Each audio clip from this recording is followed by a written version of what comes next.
भेजें फिर इस तरह।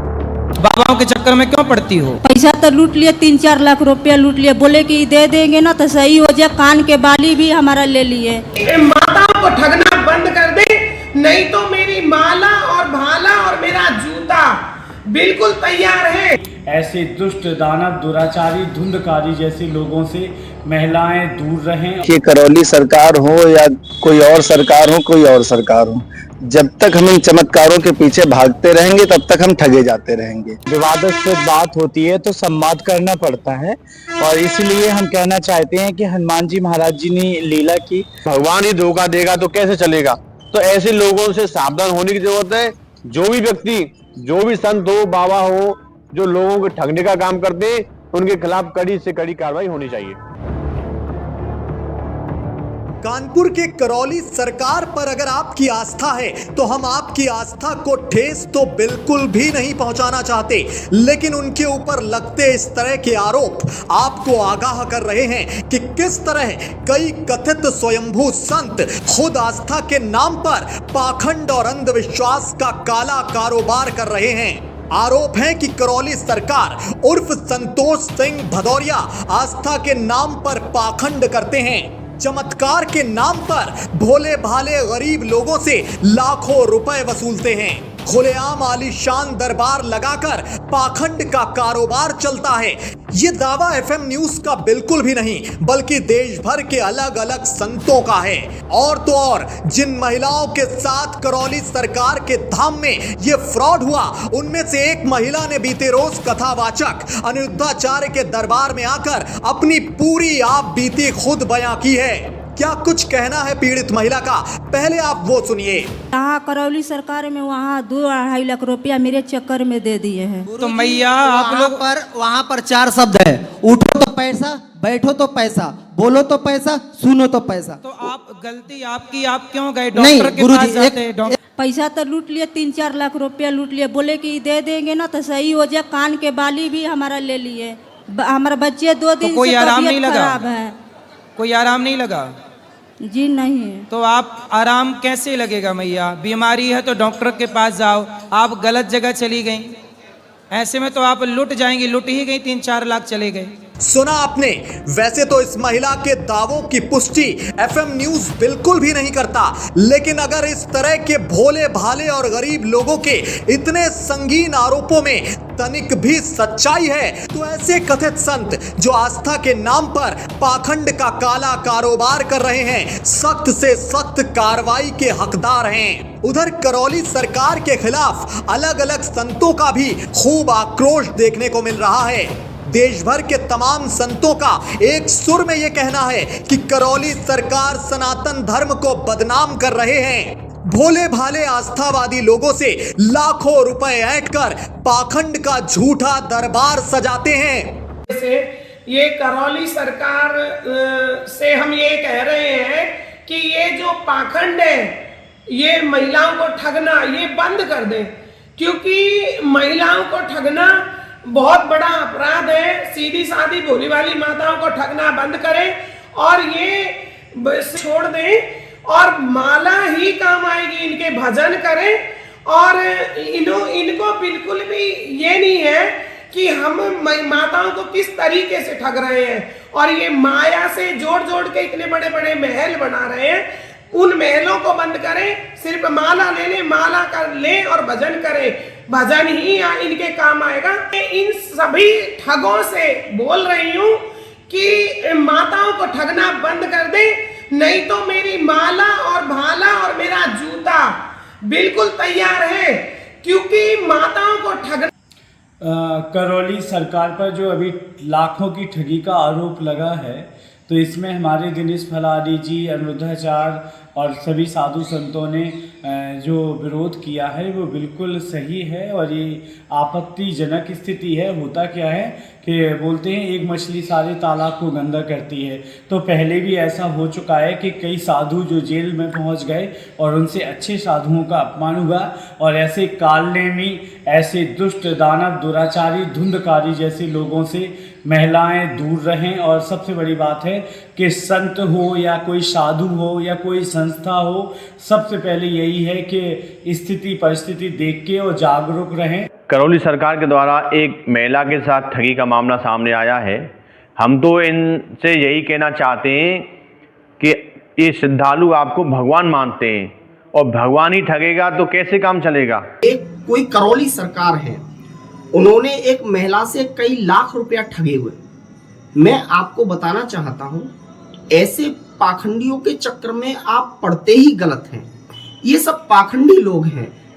हम किसी अच्छे व्यक्ति के चक्कर में क्यों नहीं पड़ते? आखिर हम पाखंड के ही चक्कर में क्यों पड़ते हैं? ये करौली सरकार ने इतना पाखंड फैला रखा है कि पूरी दुनिया में एक हाहाकार मचा हुआ है। आज लाखों रुपया महिलाओं से ठगी कर रहे हैं। ये महिलाएं भी आज ऐसे ही लोगों के पास में जा रही हैं जो पाखंड दिखा रहे हैं। आज जो सनातन की ओर चल रहे हैं, जो सनातन की ध्वजा फहरा रहे हैं, उनकी तरफ कोई नहीं जाएगा। ऐसा पहली बार नहीं है जब करौली सरकार, जिनका असली नाम संतोष सिंह भदौरिया है, उन पर इस तरह के आरोप लगे हों। सोशल मीडिया में वायरल इस वीडियो को देखिए। बच्ची की हथेली पकड़ो, ले जाके जाओ, एक हथेली पकड़ो, आपसे थोड़े से प्राण लेके बच्ची में डाल दें, थोड़े से प्राण। अच्छा, माँ से थोड़े प्राण लिए जाए, बच्ची में डालिए, प्रवाहित किए जाए और प्राण लाएंगे माँ से, हिला दी जाए पूरे शरीर। देखिए, विज्ञान, चिकित्सा और आध्यात्म तीनों ही हाशिए पर हैं। सवाल उठना लाजमी है कि क्या वाकई ऐसी कोई दैवीय शक्ति है जिससे कोई मृत महिला को मिनटों में दोबारा जीवित किया जा सके? अगर सच में है तो हमारा करौली सरकार को नमन है। लेकिन जैसा कि वीडियो की शुरुआत में हमने आपको पीड़ित महिला और तमाम आक्रोशित संतों के बयान सुनाए, उससे तो यही जाहिर हो रहा है कि संतोष सिंह भदौरिया ने आस्था के नाम पर भोले भाले लोगों की भावनाओं से खिलवाड़ करने का कारोबार चला रखा है। बच्ची की हथेली पकड़ो, ले जाके जाओ, एक हथेली पकड़ो, आपसे थोड़े से प्राण लेके bच्ची में डाल दें, थोड़े से प्राण। अच्छा, माँ से थोड़े प्राण लिए जाए, बच्ची में डाल दिए, प्रवाहित किए जाए और प्राण लाएंगे माँ से, हिला दी जाए पूरे शरीर। ये वीडियो सोशल मीडिया में काफी ज्यादा वायरल हो रहा है। देखिए किस तरह एक महिला जो अपनी जान गंवा चुकी हो, करौली सरकार उन्हें चमत्कार के जरिए जीवित कर देते हैं। माताओं को ठगना बंद कर दे, नहीं तो मेरी माला और भाला और मेरा जूता बिल्कुल तैयार है। ऐसे दुष्ट, दानव, दुराचारी, धुंधकारी जैसे लोगों से महिलाएं दूर रहें। ये करौली सरकार हो या कोई और सरकार हो, कोई और सरकार हो, जब तक हम इन चमत्कारों के पीछे भागते रहेंगे तब तक हम ठगे जाते रहेंगे। विवादास्पद बात होती है तो संवाद करना पड़ता है, और इसलिए हम कहना चाहते हैं कि हनुमान जी महाराज जी ने लीला की। भगवान ही धोखा देगा तो कैसे चलेगा। तो ऐसे लोगों से सावधान होने की जरूरत है। जो भी व्यक्ति, जो भी संत हो, बाबा हो, जो लोगों को ठगने का काम करते हैं, उनके खिलाफ कड़ी से कड़ी कार्रवाई होनी चाहिए। ऐसे में कई गंभीर सवाल उठने लाजमी हैं कि क्या करौली सरकार वाकई आस्था के नाम पर अपने भक्तों से लाखों रुपए ऐंठते हैं? क्या करौली सरकार उर्फ संतोष भदौरिया के पास मृत व्यक्ति को जीवित करने की ताकत है? अगर आस्था के नाम पर करौली सरकार पाखंड का काला कारोबार करते हैं तो उन पर क्या कार्रवाई बनती है? इन सवालों की तह एफएम न्यूज लगातार खंगाल रहा है और हमारी टीम करौली सरकार से भी संपर्क कर रही है, जिससे इन बेहद संगीन आरोपों को लेकर उनका पक्ष भी जाना जा सके। संतोष सिंह भदौरिया पर लगे इन आरोपों की पूरी सच्चाई बहुत जल्द एफएम न्यूज आपके सामने रखेगा।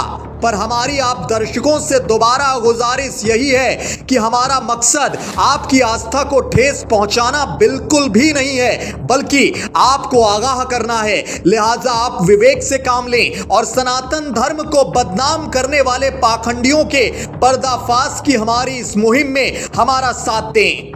देखिए, करौली सरकार हो या कोई और सरकार हो, कोई और सरकार हो, जब तक हम इन चमत्कारों के पीछे भागते रहेंगे तब तक हम ठगे जाते रहेंगे। आज करौली सरकार है, कल दूसरी सरकार होगी, परसों तीसरी सरकार होगी और ऐसे निरंतर ही हम ठगे जाते रहेंगे।